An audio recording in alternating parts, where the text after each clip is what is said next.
The beginning of a shattered illusion. I had never imagined that a single phone call could shake the foundation of my life so profoundly. It was a chilly autumn evening when the phone rang, and I saw Mark's name flash on the screen. We had been married for over 2 decades, so phone calls from him weren't unusual, but this one would be different. I picked up with a casual, "Hey, what's up?" I was not prepared for what came next. "Emma." His voice trembled on the other end. "I destroyed your house." I paused, confused by the statement. My house? Destroyed? Was this some kind of prank? A joke Mark had come up with to break the monotony of our everyday lives. But the tone in his voice was not playful. It was strained, panicked. I could hear the weight of something more profound behind his words. "What are you talking about?"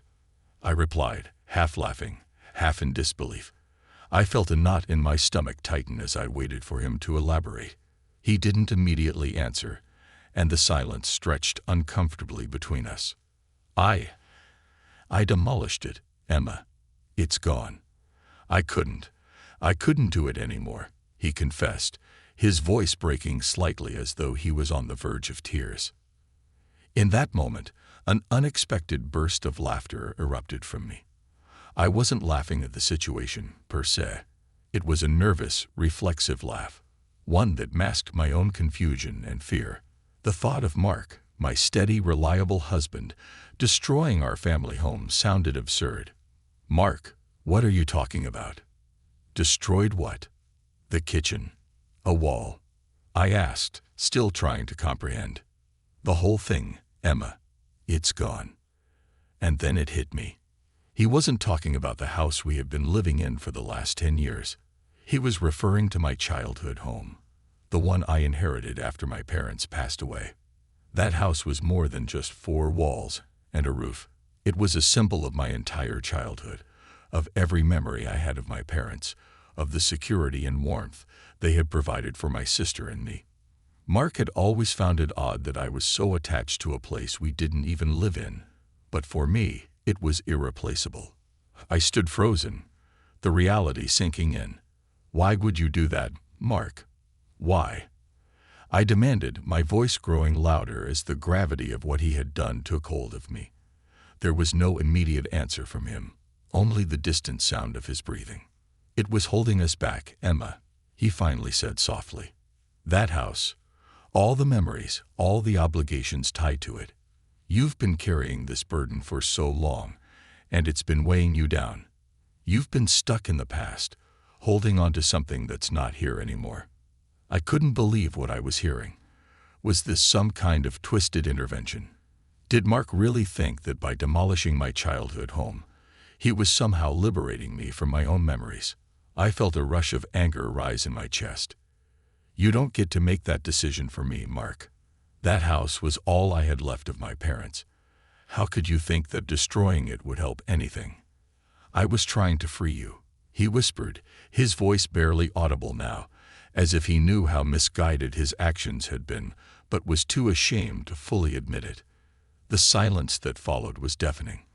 I didn't know what to say or how to process what had just happened. My head spun with questions, anger, and disbelief. How could someone I had spent over 20 years with, someone I thought I knew better than anyone, do something so drastic, so thoughtless? But amidst all the confusion and anger, there was something else, something that had been quietly simmering inside me for years. Mark was right about one thing. I had been carrying a burden.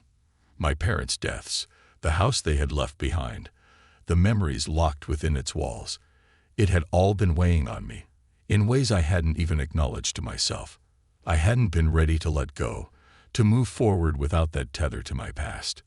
But Mark's way of forcing the issue was something I never saw coming, and it felt like a betrayal. "Come home," I said finally, my voice cold and distant. "We need to talk."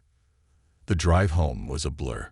My mind raced as I tried to make sense of what had happened. I thought about the last time I had visited my childhood home, how everything was still exactly as it had been when my parents were alive. The pictures on the walls, the old furniture, even the faint scent of my mother's perfume still lingering in the air. It was a time capsule, a place frozen in the past, and maybe, just maybe, Mark had been right that I hadn't fully allowed myself to move on. But even so, how could he take that decision into his own hands? When I walked through the door of our house, Mark was waiting in the living room. His face was pale, his eyes red from crying. He looked up at me as if he were waiting for a judgment, an explanation, or maybe even forgiveness. But I had none to offer in that moment. "What were you thinking, Mark?" I asked, my voice low but steady. "Why didn't you talk to me first? Why didn't you give me a choice?" "I thought it was the only way, Emma," he replied, shaking his head.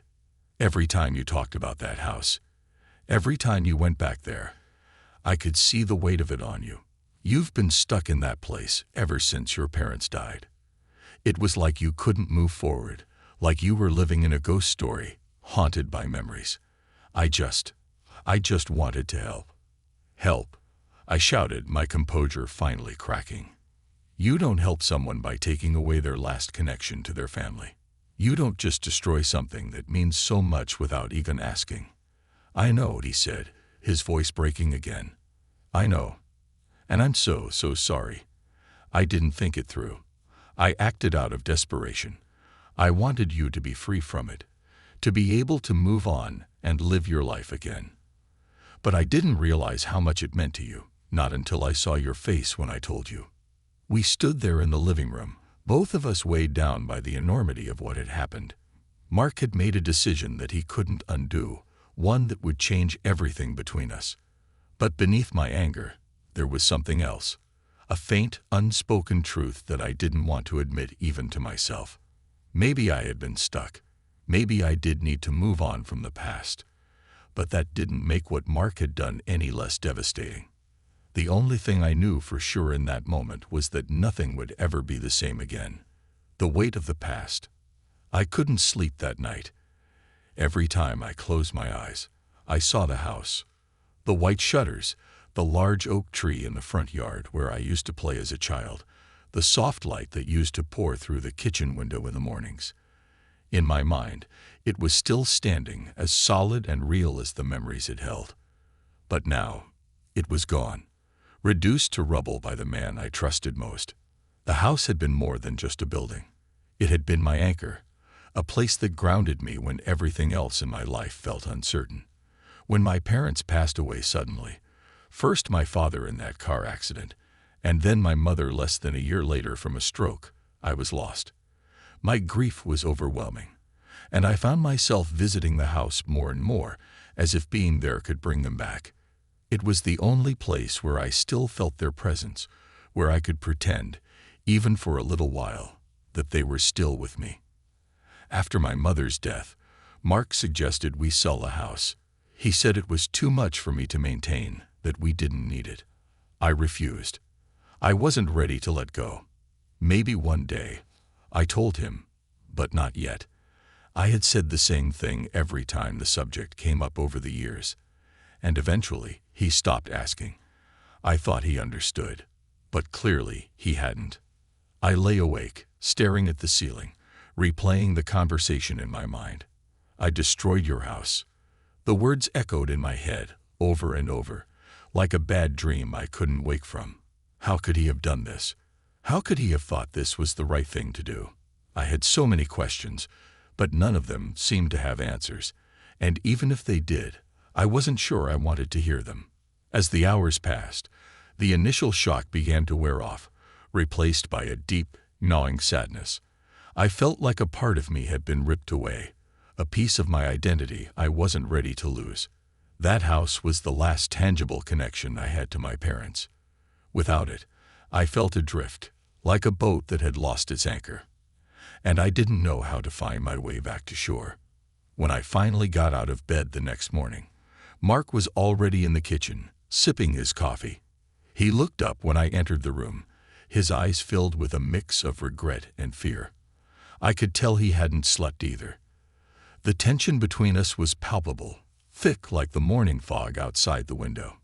"Emma," he started, but I cut him off. "I don't want to talk about it," I said, my voice flat. I wasn't ready to have that conversation yet. I wasn't even sure what I would say. I needed time to process, to think about what had happened and how I felt about it. But right now, all I wanted was some space. Mark nodded, understanding. He didn't push. He just stood there, watching me as I poured myself a cup of coffee and sat down at the table, staring out the window at the backyard. It was quiet, the only sound the soft clinking of Mark's mug against the counter. I wondered if he was waiting for me to say something, to offer some kind of forgiveness. But I wasn't ready for that either. I wasn't sure if I ever would be. Over the next few days, Mark gave me the space I needed. We barely spoke, and when we did, it was only about mundane things. Dinner, the kids, errands that needed to be run. It was as if we were both afraid to acknowledge the elephant in the room, the giant, gaping hole that now existed between us. I wasn't sure how to bridge that gap, or if I even wanted to. I spent a lot of time thinking about my parents during those days, about what they would have said if they were still here.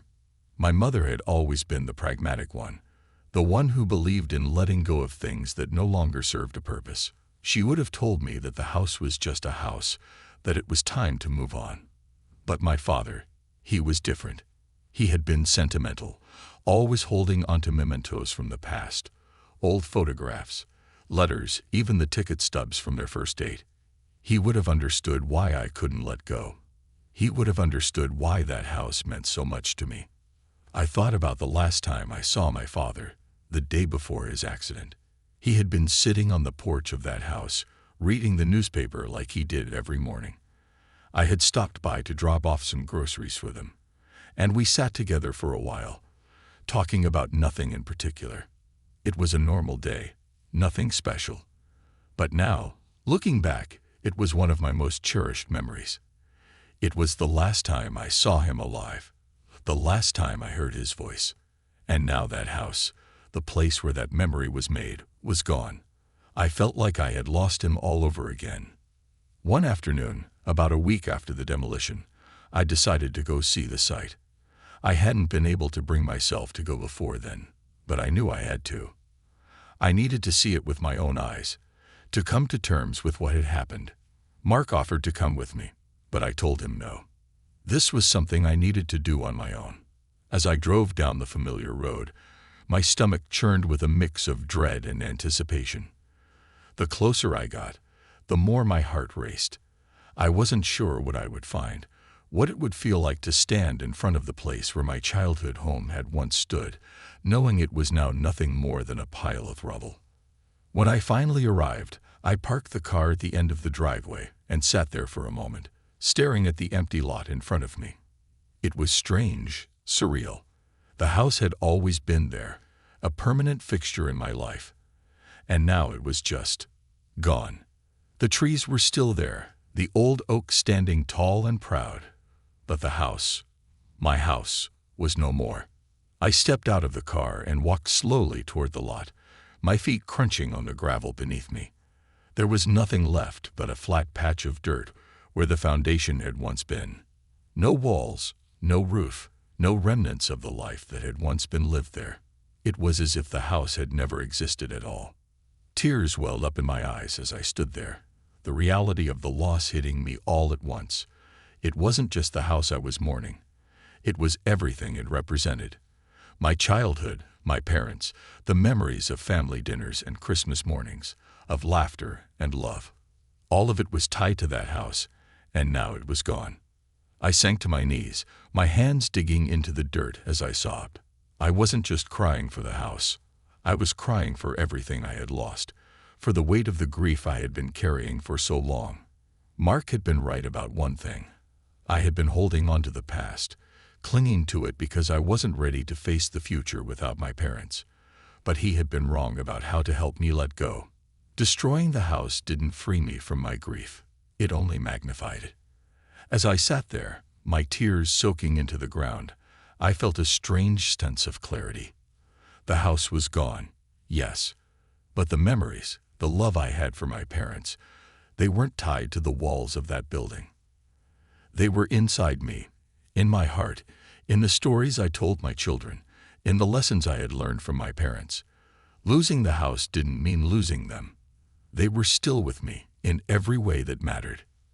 I took a deep breath, wiping the tears from my face as I stood up. It was time to let go, not of my parents, not of the memories, but of the burden I had been carrying. The house was gone, and that was painful. But I wasn't ready to let it define me anymore.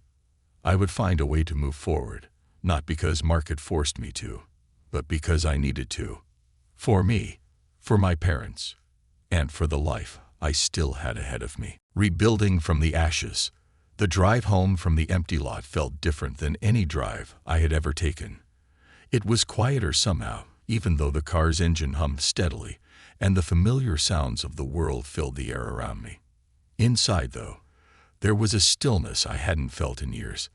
The weight of grief that had hung over me like a cloud for so long had begun to lift, not because I was free from the loss, but because I was finally starting to accept it. The house was gone. The place that held all my memories was now just an empty lot, but the memories themselves hadn't vanished with the demolition. They were still alive in me, woven into the fabric of who I was. It was a realization that brought both sadness and relief, a bittersweet comfort that I hadn't expected to find in the aftermath of such a profound loss. When I pulled into our driveway, I sat in the car for a few minutes, gathering my thoughts. I knew Mark would be inside, probably waiting for me, anxious to know what I was feeling and where we stood. Part of me dreaded that conversation, but another part of me knew it was necessary. We couldn't keep avoiding it forever. What he had done couldn't be undone, and pretending it hadn't happened wasn't going to fix anything. As I walked through the front door, Mark was there, just as I had expected. He looked up from the kitchen table, where he had been sitting with a cup of coffee, his face etched with worry. His eyes followed me as I crossed the room, but he didn't say anything. He was waiting for me to speak first, to set the tone for whatever came next. I took a deep breath, leaning against the counter as I faced him. "I went to see the lot," I said, my voice steady but soft. Mark nodded, his expression tense. "How was it?" he asked, though I could tell he wasn't sure if he really wanted to know the answer. "It was hard," I admitted, "but I think I needed to see it, to face it. I'm sorry, Emma. I know I've said it 100 times, but I mean it. I never should have done what I did. I thought I was helping, but I see now how wrong I was. I didn't understand what that house meant to you." There was genuine remorse in his voice, and I could see the pain in his eyes. He had made a terrible mistake, and he knew it, but his intentions, misguided as they were, had come from a place of concern, not malice. That was something I had come to realize in the days since the demolition. Mark hadn't acted out of selfishness. He had acted out of desperation, trying to find a way to help me move forward when I had been stuck for so long. "I know you were trying to help, Mark," I said, my voice softening. "But you should have talked to me first. You took away something that was important to me without giving me a say. I needed time to come to terms with it on my own, not have it ripped away from me." He nodded, his head hanging low. "I know. I don't expect you to forgive me, at least not right away. I just want you to know that I'm sorry, and I'll do whatever it takes to make this right, if that's even possible." I sighed, feeling the tension between us. I wasn't sure if forgiveness was something I was ready to offer yet. The hurt was still too fresh, too raw. But I also knew that holding on to my anger wasn't going to help me heal. If I wanted to move forward, I had to find a way to let go of the resentment I was carrying. Not for Mark's sake, but for mine. "We can't go back," I said, more to myself than to him. "The house is gone, and I can't change that. But I can choose how I move forward from here. I don't want to be stuck anymore, Mark. I've been holding on to the past for so long because I wasn't ready to face the future without my parents. But now, I think it's time." Mark looked up at me, his eyes filled with a glimmer of hope. "What does that mean for us?" he asked, his voice cautious. I took a deep breath, thinking carefully about my answer. "I don't know yet," I admitted. "What you did hurt me. A lot. And it's going to take time for me to fully process that. But I don't want to give up on us. I think we both need to rebuild. Me from the grief I've been carrying, and you from the mistake you made." Mark nodded slowly, understanding. "I'm willing to do whatever it takes. I don't want to lose you, Emma." I could see the sincerity in his eyes, and for the first time in a long time, I felt a flicker of hope. Maybe we could find a way through this. It wouldn't be easy, and it wouldn't happen overnight, but if we were both willing to try, there was a chance we could come out stronger on the other side. "I think we need to take things one step at a time," I said. "No rushing. Just figuring things out as we go." He agreed, and for the first time in days, the tension between us seemed to ease just a little. It wasn't a resolution, not by any means, but it was a start, and that was enough for now. The following weeks were a delicate balancing act. Mark and I began the slow process of rebuilding our relationship, taking small steps toward healing. We didn't dive into deep conversations about what had happened right away. Instead, we focused on the present. We took long walks together, spent quiet evenings at home, and talked about anything but the house or the demolition. It was our way of reconnecting, of finding the pieces of our marriage that still worked amidst the rubble of what had been torn down. But healing wasn't linear. There were days when I felt like I was making progress, when I could see the light at the end of the tunnel. And then there were days when the anger and sadness would hit me out of nowhere, like a wave crashing over me. On those days, it was harder to be around Mark. The sight of him would remind me of what he had done, and the pain would resurface, sharp and bitter. One evening, about a month after the demolition, we were sitting on the back porch, watching the sunset.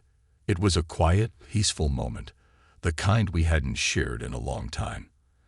As the sky turned shades of orange and pink, I found myself thinking about the future, not the past, not the house, but the life that lay ahead of me. For so long, I had been stuck in a cycle of grief and loss, unable to imagine what life could be without my parents or without the house that had been such a big part of my identity. But now, for the first time, I was starting to see the possibilities. "I've been thinking," I said, breaking the comfortable silence between us, "about what I want to do next." Mark turned to me, his expression curious but cautious. "What do you mean?"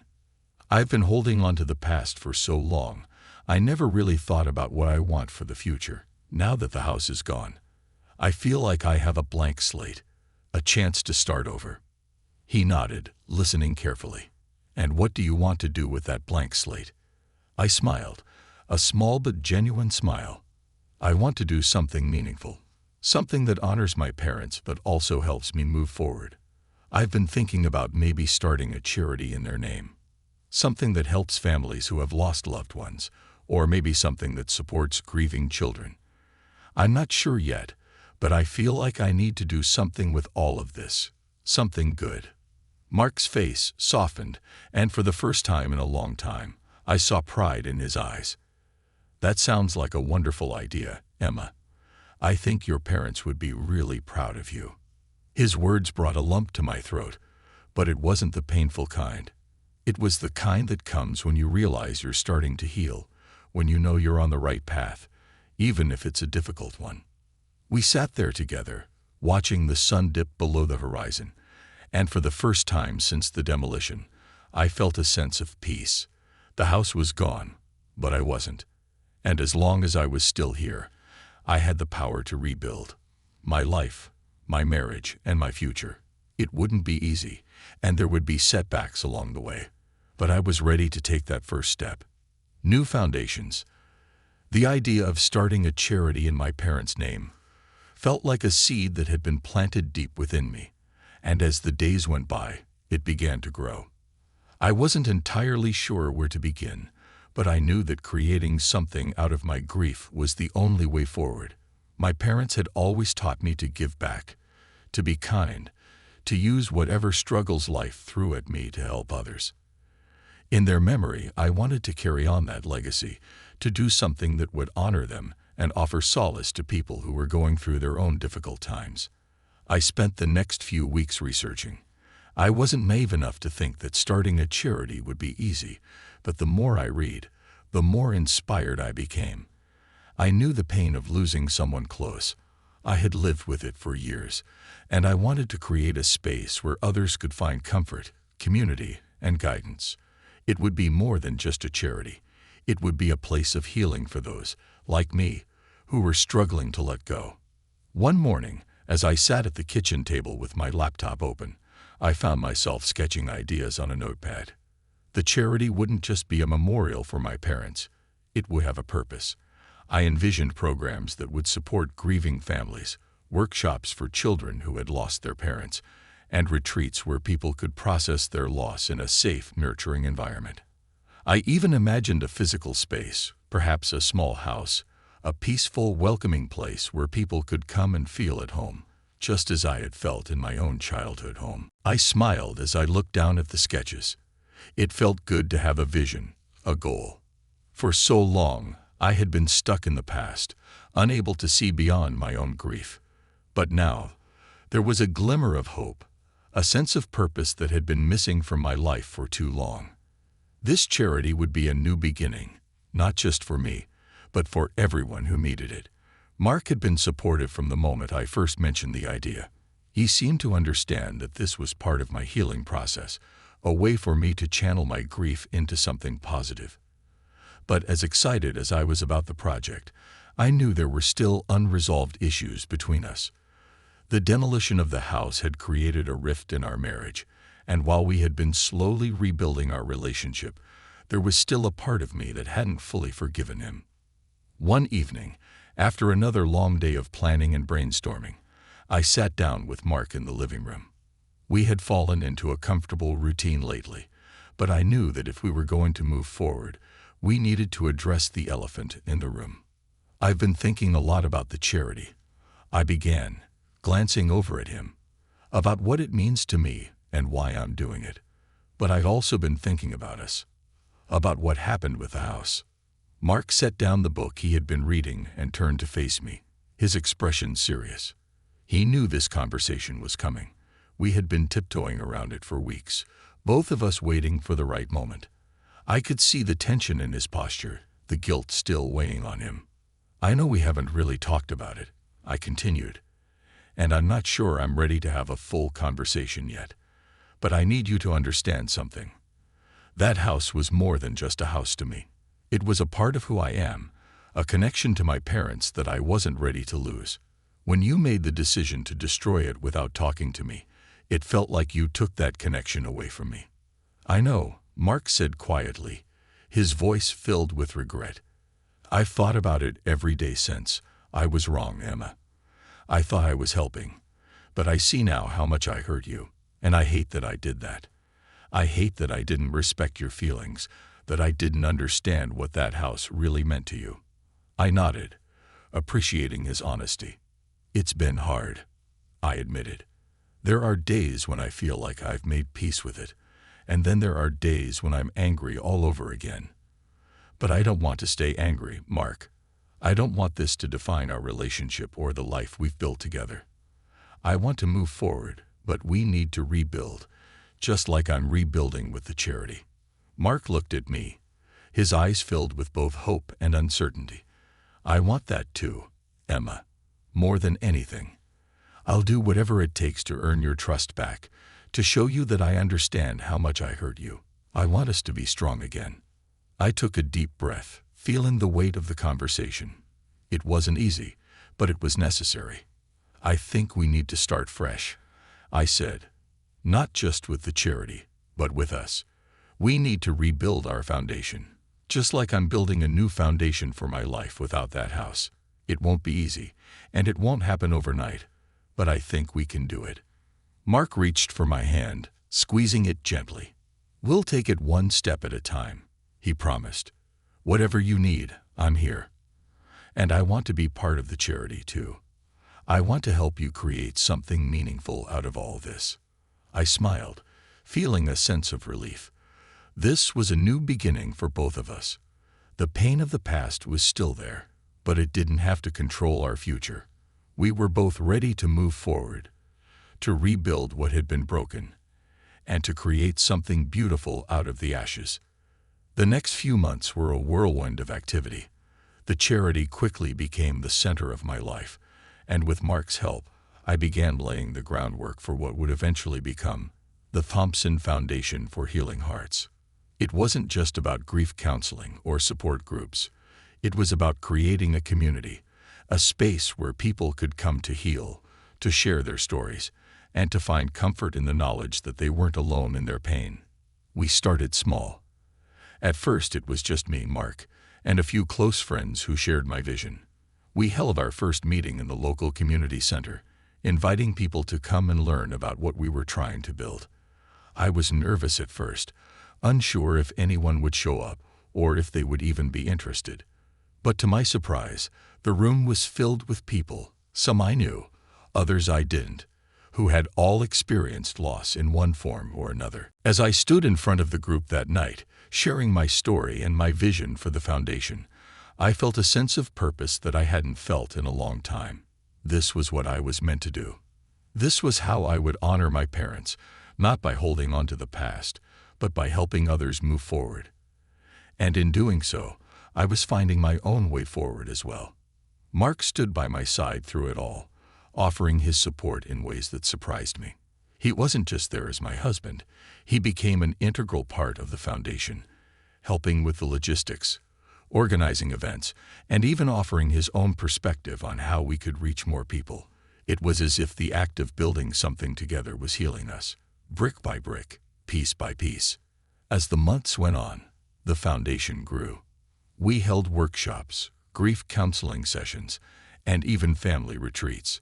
We brought in experts to talk about the different stages of grief, and we offered resources for those who were struggling to cope.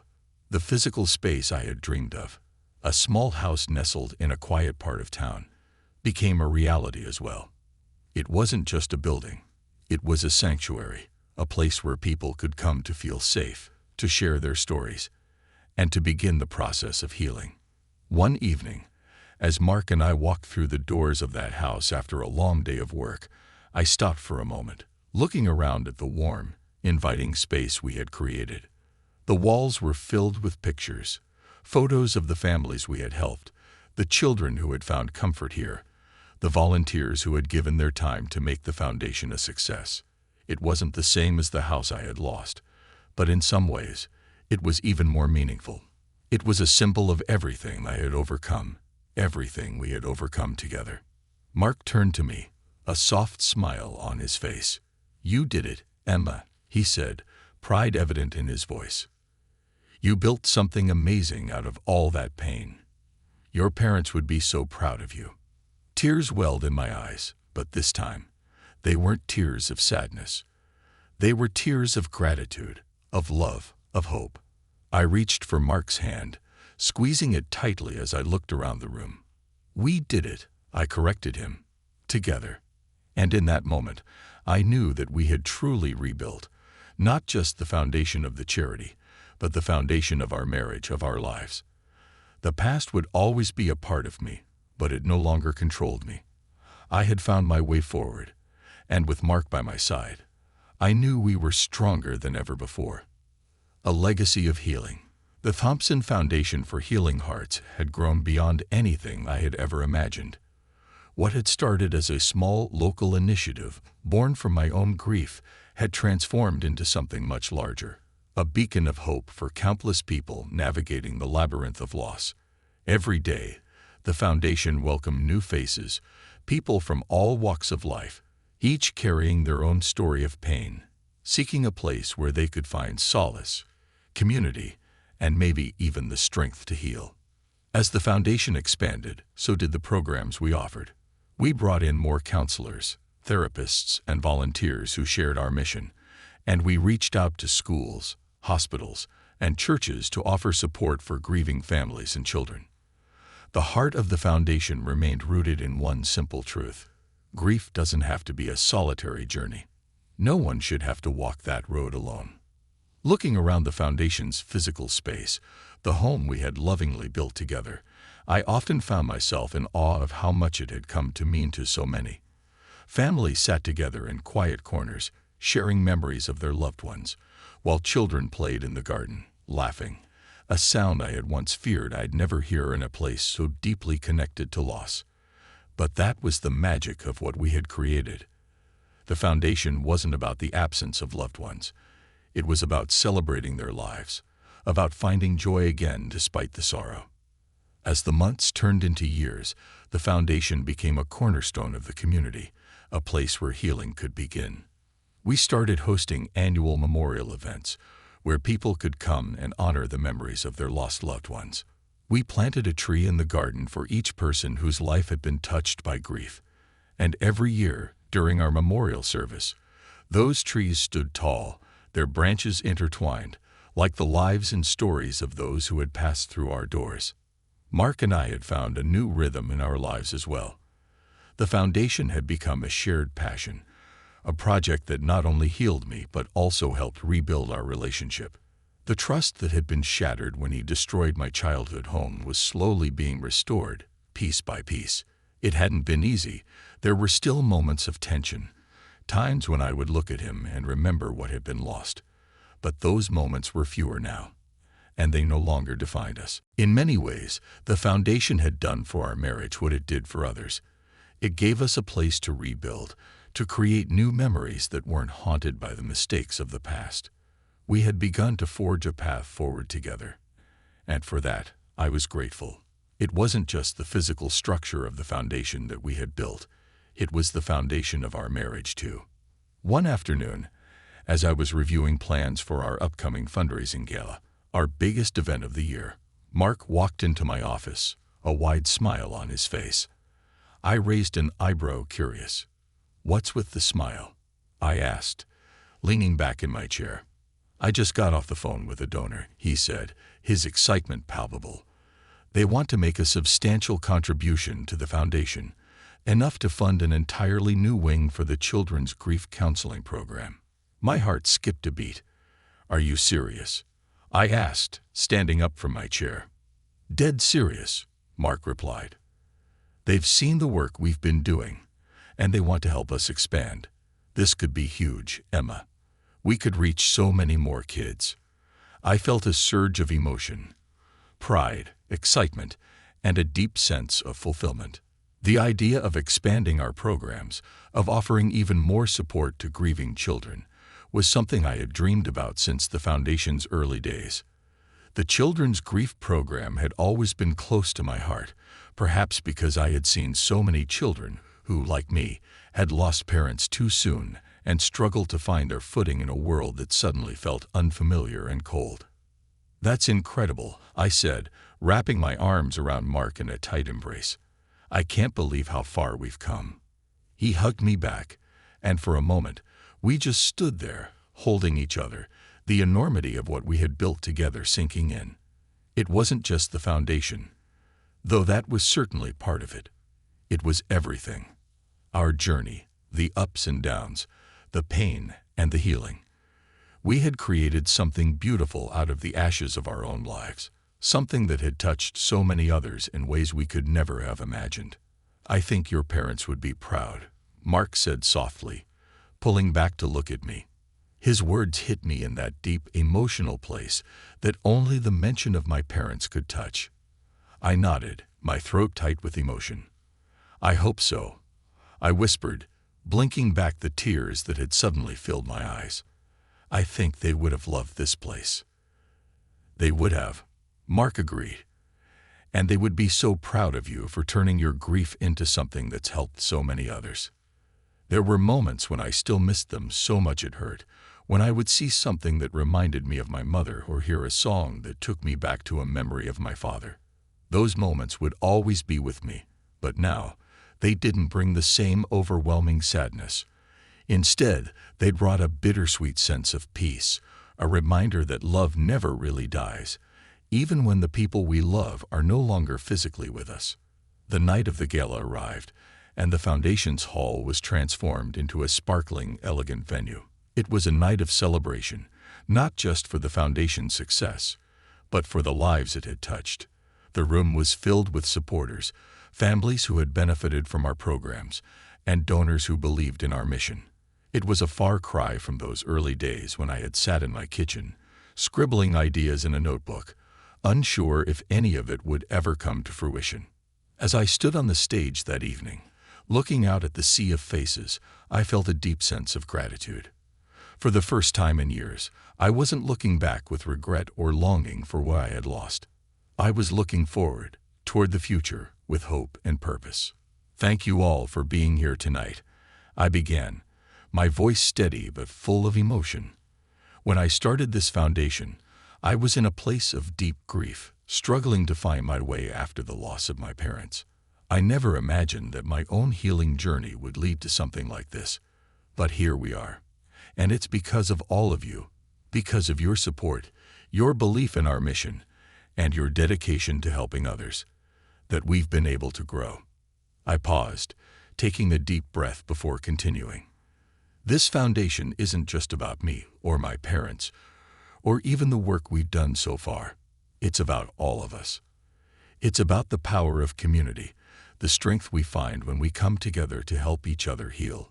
Every person who walks through our doors brings their own story, their own pain, but also their own hope. And that's what this foundation is. Hope. A place where healing can begin. The room was silent, the weight of my words hanging in the air. I saw tears in the eyes of many who sat before me, and I knew they understood. They had felt the same pain, the same loss, and they had found solace here, just as I had.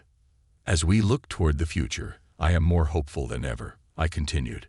We have big plans, and with your continued support, we can reach even more families, more children, and offer them the same hope and healing that this foundation has brought to so many already.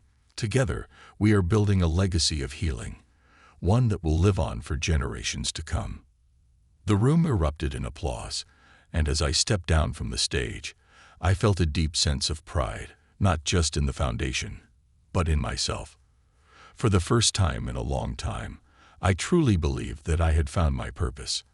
I had turned my grief into something beautiful, something that would live on long after I was gone. And in doing so, I had honored my parents in the best way I knew how.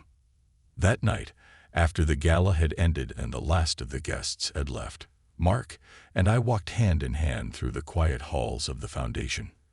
The lights were dim, the air still filled with the echoes of laughter and celebration. "We did it," I said softly, my heart full. "We did," Mark agreed, squeezing my hand. As we stood together in the heart of the foundation, surrounded by the walls that had come to mean so much to us, I realized that this was more than just a building. It was a living, breathing testament to the power of love, resilience, and community. It was a place where people could come to heal, to find hope, and to rebuild their lives. And it was a legacy that would continue long after we were gone. The circle of life.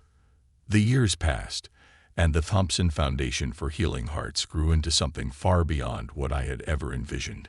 What began as a small seed of an idea, born out of my grief and desire to honor my parents, had flourished into a cornerstone of our community. It had become a sanctuary, not only for those seeking solace, but for those who wanted to give back, to heal by helping others. It was a place where grief was met with compassion, and where loss became a shared experience, no longer something to face alone. As time moved on, the foundation became a second home to me. The house that had once stood as a reminder of my loss had been replaced by something far more significant. This living, breathing entity that had touched countless lives. And with every life it touched, I felt as though a part of me was healing too. Mark and I continued to grow together as well. The rift that had once seemed insurmountable now felt like a distant memory, a chapter in our story that had shaped us, but no longer defined us.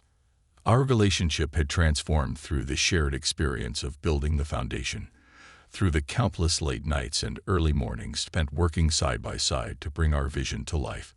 What once felt broken was now stronger than it had ever been, and for that, I was deeply grateful. One afternoon, as I sat in my office at the foundation, I found myself reflecting on the journey that had brought us here. The walls were lined with photos of families and children who had come through our doors, their stories woven into the very fabric of the foundation. Each photograph represented a life touched by grief, but also a life touched by hope, by the possibility of healing. I was lost in thought when there was a soft knock on the door, and I looked up to see Mark standing in the doorway, a familiar smile on his face. "Hey," he said, stepping into the room. "You've been in here all day. I thought maybe you'd like to take a break." I smiled, grateful for the interruption. "Yeah, I could use one," I admitted, pushing back from my desk. "What's on your mind?" "Actually," Mark said, his tone shifting slightly, "I've been thinking. We've done so much here with the foundation, and it's been incredible. But there's something I've been wanting to talk to you about." I raised an eyebrow, curious. "What is it?" Mark hesitated for a moment, then took a deep breath. "I think it's time we start thinking about the future, about what happens to the foundation when we're not here anymore." The words hung in the air between us, heavy with meaning. It wasn't the first time we had thought about the future, but this was the first time we had spoken so directly about what would happen when we were gone. The foundation had become so intertwined with our lives that it was hard to imagine a time when we wouldn't be here to guide it, to nurture it. But Mark was right. The foundation had grown beyond us. It had become something much bigger than either of us, and it needed to have a life of its own, a legacy that would continue long after we were gone. "I've been thinking the same thing," I admitted, my mind racing with possibilities. "The foundation needs to have a future, a way to keep growing, to keep helping people, even when we're not here to lead it." Mark nodded, his expression thoughtful. "Exactly. And I think it's time we start bringing in new leadership, people who can carry the torch forward, people who believe in what we've built and who can take it to the next level." I sat back in my chair, considering his words. It wasn't easy to think about stepping back, about handing over something that had been such an integral part of our lives for so long. But I knew it was the right thing to do. The foundation wasn't just ours anymore. It belonged to the community, to the people who had come to depend on it. And it needed to continue to thrive, even if we weren't at the helm. "I think you're right," I said slowly. "It's time to start planning for the next phase. But it's going to be hard to let go, even a little." Mark smiled gently. "I know, but think of it this way. By letting go, we're giving it the chance to grow in ways we couldn't even imagine. We're allowing it to become something even bigger than we could ever dream." His words resonated with me, and I realized that he was right. Letting go didn't mean losing control. It meant trusting in what we had built, trusting that it was strong enough to continue without us. It meant believing in the vision we had created and in the people who would carry it forward. Over the next few months, we began the process of transitioning the foundation to new leadership. We reached out to some of the most dedicated volunteers, people who had been with us from the beginning, and asked if they would be willing to take on more responsibility. We also brought in new voices, younger people who were passionate about the foundation's mission and eager to help it grow. At first, it was difficult to step back. Mark and I had been so deeply involved in every aspect of the foundation that it felt strange to hand over the reins, even in small ways. But as we watched the new leadership team come together, we realized that we had made the right decision. The foundation was thriving under their care, and they brought fresh ideas and new energy to the table. One of the most rewarding moments came during the annual memorial service, an event that had become a cornerstone of the foundation. Every year, we gathered with the families we had helped, planting trees in memory of their loved ones and celebrating the lives that had been lost. It was always an emotional day, filled with both sorrow and joy, and this year was no different. As I stood on the stage, looking out at the sea of faces, I felt a deep sense of peace. The foundation had grown beyond anything I could have imagined, and it was now in the hands of people who would continue to nurture it, to ensure that it remained a place of healing for generations to come. After the ceremony, as Mark and I walked through the garden, admiring the trees we had planted over the years, I felt a deep sense of contentment. The trees stood tall, their branches reaching toward the sky, their roots firmly planted in the soil. They were a living testament to the lives that had been touched by the foundation, a reminder that love and memory could continue to grow, even in the face of loss. "I think we've done something good here," I said softly, slipping my hand into Mark's as we walked. Mark nodded, his gaze sweeping over the garden. "We have. And it's going to continue long after we're gone." I smiled, feeling the truth of his words. "It's strange to think about, isn't it? That one day we won't be here to see it." "It is," he agreed. "But that's the beauty of what we've built. It doesn't need us to survive. It's become something bigger than us." We walked in silence for a while, the sun setting over the horizon, casting a golden glow over the garden. I thought about my parents, about the house that had once stood as a symbol of my grief, and how far I had come since those dark days. The foundation wasn't just a legacy for them. It was a legacy for everyone who had passed through our doors, for every family who had found hope and healing here. As the years continued to pass, Mark and I began to step back even more, allowing the new leadership to take the foundation to new heights. We still visited often, offering guidance when needed, but we also found ourselves embracing a new chapter in our own lives.